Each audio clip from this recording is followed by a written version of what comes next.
കയറി കുടിയിറക്കാൻ വന്നാലേ ഒറ്റ ഒരുത്തരും രണ്ടുകാലം തിരിച്ചു പോകാനാ വേട്ടിയടിക്കാൻ പട്ടിക്കിട്ട് കൊടുക്കും. ആഹാ, പോലീസ് വാണീന് കൂട്ടായിട്ട് വന്നേക്കുവല്ലോ. ദേ സാറന്മാരെ, കാട്ടുപന്നിയോടും കാട്ടാനയോടും ഏറ്റുമുട്ടിയിട്ടാ ഞങ്ങൾ ഈ മണ്ണ് പൊന്നാക്കിയേ.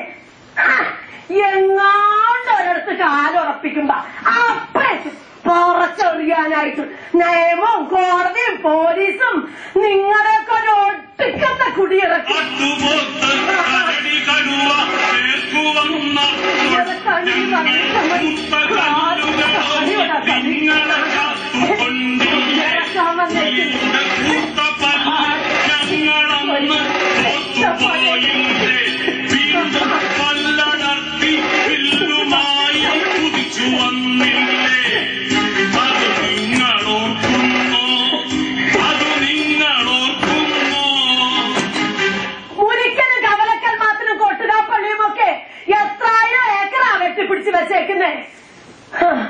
പാവത്തുങ്ങള് നട്ടല് പൊട്ടി വേലയെടുത്ത് ഒരു തരി മണ്ണിന് കാലുറപ്പിക്കുമ്പോ അപ്പൊ നിയമമായി, കോടതിയായി, പോലീസായി.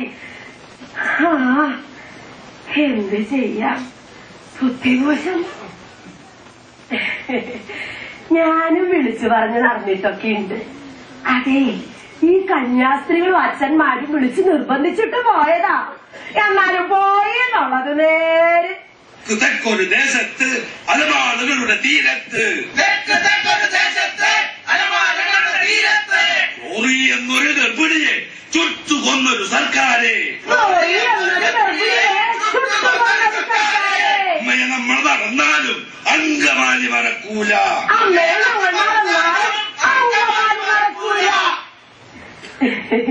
അറിയില്ലേ, അത് തന്നെ വിമോചന സമരം.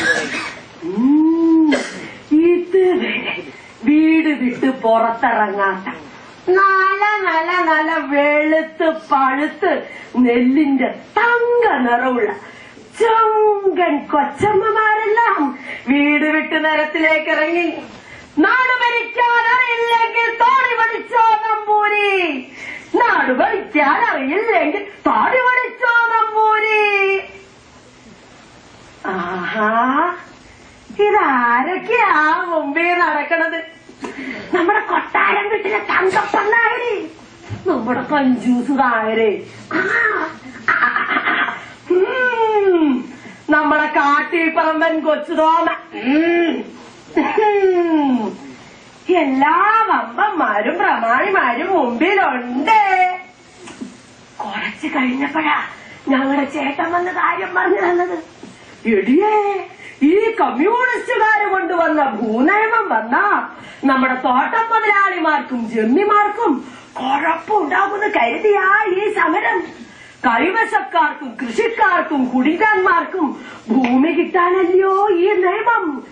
എന്നിട്ട് അതിന്റെ ഗുണം കിട്ടേണ്ടവരെ കൊണ്ട് തന്നെ അതേ ഭരണം പൊളിക്കാനാ ഈ സമരം.